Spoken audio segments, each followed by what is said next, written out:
What's going on, guys? Welcome back to AFOL TV. Today we're exploring the LEGO City in really close detail, and it all starts right now.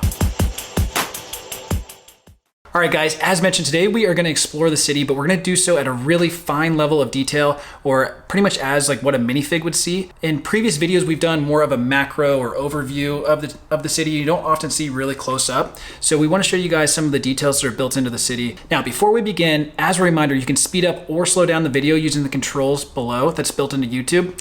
So if you want to get through some of the scenes quicker, you don't have to skip ahead. You can just speed up the video down below.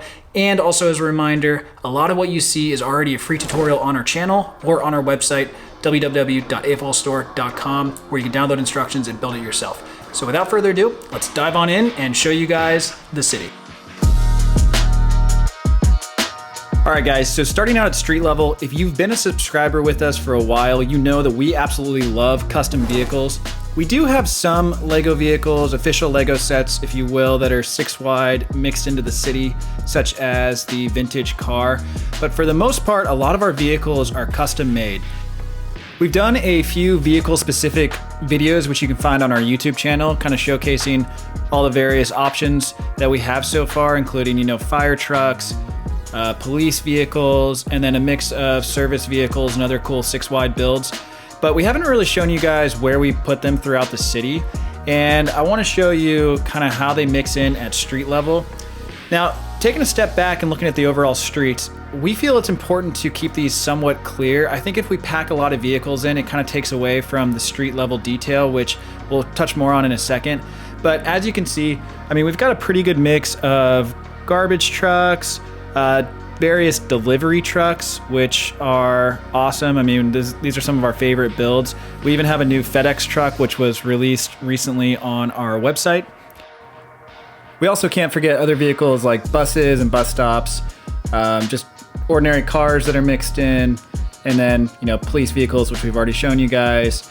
And we also mix in our fire trucks elsewhere in the city that are kind of just on standby until there's an emergency, which occasionally we do set up emergency scenes.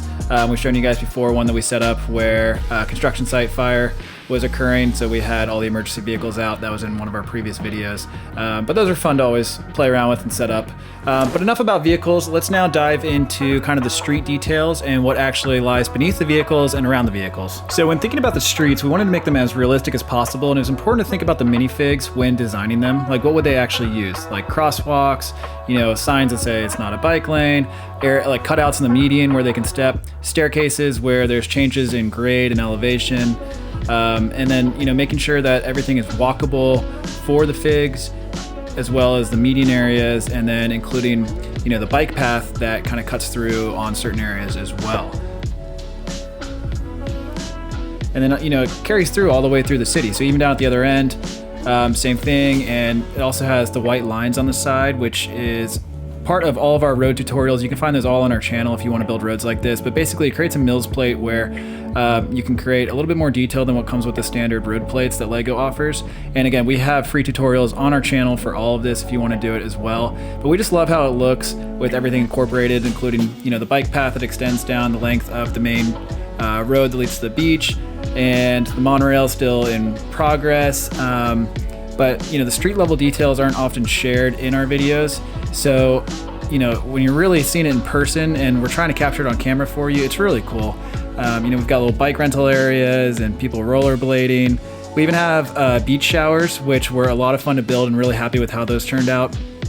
They're found at the entryways to the beach, and we got little minifigs using the shower as well. But just really happy with how that turned out as well. Traffic lights are also a really important feature in most cities, and we have come up with some custom and creative solutions for different areas in the city, such as the ones that are attached to the monorail. But most of them are the standalone traffic lights throughout the city. Greenery, plants and trees are also another really important aspect for us. It just brings the city to life. So we have medians that have flowers and trees and bushes. We have sections along the street where there's little green patches, kind of like you'd find in real life. And then it's also really important to incorporate parks, even if they're small. But for us, we have the Central Park where we included the bonsai tree, which is an official LEGO set, and we thought it integrated really nice. And then we also have a really small park over by the Federal building, which our little lawnmower guy is currently mowing. But it's just little accents like this that I think brings a lot of life to the city. In addition to the tropical palm trees and everything else you see, we also make sure that we include, built-in plants and shrubs and details like you would normally see around buildings in real life. Not to mention, trees that aren't necessarily tropical like the palm tree, or other details along the beach and the base of the palm trees that just add even additional amounts of detail. Like bushes that you'd find at the beach in real life, mangroves, and little swamps. We've got our swamp creature right there fishing. But we also have, bigger mangroves that are down at the end of the beach with a little hermit crab and a fishing scene down here. But it's just things like this that add, we feel, a lot more detail to the city and make it feel a little bit more alive. So speaking of keeping things lively, as we all know, a major component of all LEGO cities are minifigs. And for us, setting up minifig scenes is one of our favorite things to do. It's one of Miss AFOL TV's favorite things to do. And there are areas of the city where we have a lot of figs, and then there are areas of the city where we don't put as many figs, but we try to keep it a little less crowded just to show off more detail. But places like the pier, for example, we've got a lot going on, and we kind of try and stage it to be realistic as to what might actually be going on when going around in a pier/amusement park area. But then there's also places like construction sites where it might just be one or two guys. We have people getting pulled over by the police, which is certainly common in a lot of cities. We have figs walking out of buildings. We have areas around the bottoms of buildings with a lot of figs, such as the Starbucks area, and people drinking and eating and walking out. And then even on, balconies, which is another area that it's important to include, lively minifigs such as the Skyloft. We've got some people on the Hilton who are staying there and looking out at the beach. They clearly have the penthouse view, which is nice. And even on the rooftops, we've got a beekeeper on one of the rooftops and some rats on some of the other ones. But just adding little details like this, elsewhere in the city, we think brings a lot of charm and liveliness. We've got other funny scenes like, a girl crashing on her bike. Hopefully she's okay. We've got people playing with a dog on the beach. And we've got a guy getting a little too close to the rocks in the water. There's a buoy there marking that, it's probably not the best place to swim. And then people going out for, a casual surf. But again, the focus is really to create scenes that are specific to certain areas. So people who are specific to the beach are in beach attire, except for our little swamp guy. He's just kind of funny. But again, the overall goal is to not crowd it too much. We keep the beach pretty open. I see a lot of other cities, and it's not necessarily a bad thing, but they're just a little too crowded. Whereas for us, we'd rather focus, putting more people on a pier, which in real life is probably where there'd be a lot more crowds. Whereas on the beach and the sand, people tend to spread out and create a little bit more space. And on the sidewalks too, we try and keep them somewhat open so that they're more walkable and there's less people crowding everything and taking away from the detail. Shops and restaurants are obviously an important feature as well, and we're trying to add more ground level stuff. We've got some on the pier as well, which creates, obviously a nice little beach scene. But on top of that, you'll notice that we use a lot of custom stickers, and we've done a full tutorial on this on YouTube if you want to figure out how to do it yourself.